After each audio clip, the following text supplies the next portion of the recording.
As a coach, I've been creating content for my business since 2017. I have this YouTube channel, a Medium publication, a Facebook page, and a LinkedIn account where I am actively posting every week. People ask me how is it that I can produce so much content in such a short space of time, and if I work with a copywriter or something similar. No, I don't work with a copywriter. I produce my own content and I really enjoy the creative process behind it. In this video, I will share with you my strategy for content creation and some tips for how to consistently produce content for your business. Hello friends, and welcome back to my YouTube channel that I have started in 2019 and where I have close to 80 videos. This is the equivalent of consistently posting a video a week with very few intentional exceptions when I skipped an upload. If you're a member of my email list, you know that in addition to the weekly videos on YouTube, I also release at least one article every week and other short form posts. Many people are surprised at my output, but for me, content creation is part of the non-negotiable tasks that I do in my business, and I find that the more content I create, the more ideas I have and the quicker I become at creating content around them. As a coach, I cannot afford not to create content because this is how I offer value to my audience and give them an indication of my knowledge, expertise, and approach to building a coaching business. If you're interested in the strategies I use to stay consistent with my content creation, this video is for you. So grab a drink and let's jump straight in. My first tip is for those of you who are only just starting out with content creation, and that is to start small. Pick a maximum of 2 platforms and stick with them until you get into a manageable rhythm.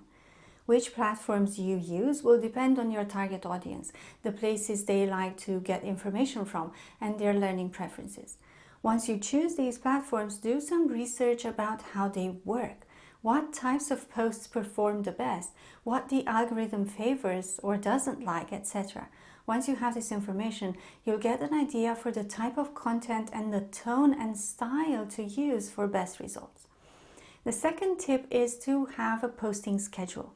How often do you intend to post on each platform, and what times of the day perform the best? You might need to test the water and play around for a bit before you settle on a schedule, but I recommend having one because it will help you twofold. First of all, it will indicate to your audience when they can expect to see content from you. For example, I always post on YouTube on Tuesday at 4 p.m. UK time, and I post on LinkedIn on Monday, Tuesday, and Thursday. On Medium, I try to publish the pieces during the first part of the week and avoid the weekend if possible. I've done this for long enough that my audience knows what to expect and to actively look for my content on certain days. The second way in which having a posting schedule will help you is by avoiding fatigue and overwhelm. When you have a predefined strategy, you know what to expect, the time and effort involved, and you can plan in advance. Which takes me to my next strategy. Have a dedicated day or time of the day for writing content. I usually do this on a Monday, and it means that once I get into the creative flow, I'm a lot more productive with my content creation. I talk more about how I split my week as a coach and general productivity tips in this video. Spending one entire day to create content can seem intimidating. After all, how many ideas can you come up with to keep you creating content for so long? This is a problem that many new content creators have, and if that's the case for you as well, you might want to check out my Medium article where I share 31 content ideas for coaches and a link to download a content calendar to keep you covered every month.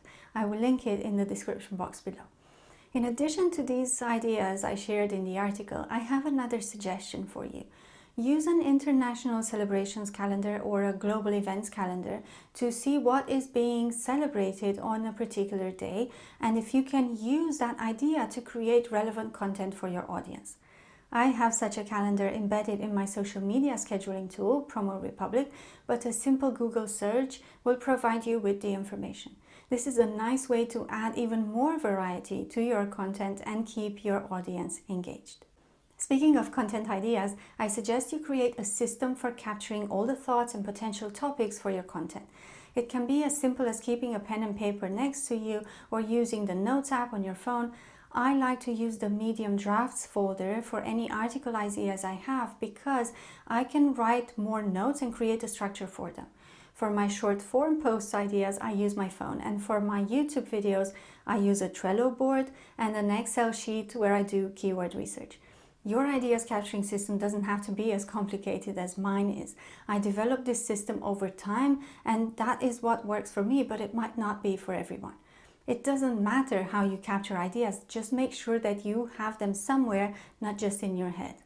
This document or app will be very useful when you sit down to create, because you don't have to come up with new topics on the spot, which is one of the hardest parts of content creation. If you're getting value from the video so far, I would appreciate it if you gave it a big thumbs up and consider subscribing. If you're inclined to leave a comment, that would make my day. It really helps to support the channel, and I thank you in advance if you do. My next strategy is repurposing content. I put so much effort into some of my content that it would be a shame not to use that work more than once. So with a little bit of effort, I turn a Medium article into a YouTube video and the other way around. I don't simply do a copy-paste here, but I adapt the new piece of content to the platform I'm posting it on, but the content and ideas essentially remain the same. I tend to leave some time between releasing the two pieces of content, so I won't film a video and convert it into a Medium article and post both of them in the same week, but maybe I'll wait a few weeks. In the beginning, I was worried that people will notice and that they will complain. They don't. Not all my Medium followers watch my YouTube videos, and not all of my YouTube subscribers or viewers read my Medium work. So by not repurposing content, I would be doing my audience and myself a disservice. Something that's similar to repurposing content is using the conversations I have with my clients and audience and turn them into content. The perfect example of this is the Dear Coach advice column that I recently launched as part of my Medium publication, Coaching for a Living.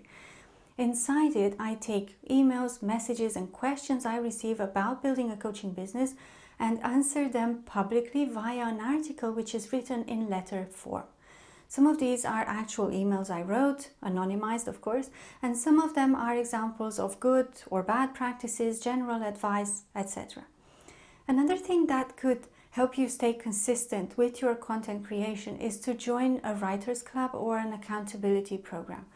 I find that live ones work the best because you feel the peer pressure of not doing anything else while you're on the call, but experiment and see what works for you.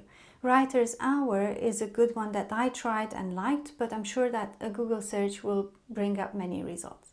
One part of this external accountability is your commitment to show up for your audience, which can also massively help you to stay consistent with your content creation. For example, when I train my audience to expect a video from me every Tuesday at 4 p.m., I'm more committed to releasing that video on that day and at that time because I don't want to break my promise to my audience of doing so. It also shows that I'm committed not only to my audience, but to myself and my business. As James Clear says, we are the sum of our habits and what we choose to do or not to do every day. Ultimately, what should motivate us the most is enjoying the content creation process itself. Even if you don't consider yourself to be a writer, or you don't like the sound of your voice or seeing yourself on camera, it's important to try to find the good parts of creating content. You can do this by finding your own writing voice or having a signature style in which you talk or present yourself. Whatever it might be, have fun with it and learn to enjoy it. We can't consistently do something that we hate. That's all I have for you today. I hope you enjoyed it, and if you did, you might want to check out these 2 other videos as well. Thank you so much for watching. I'm Alisa, and I'll see you in the next one. Bye.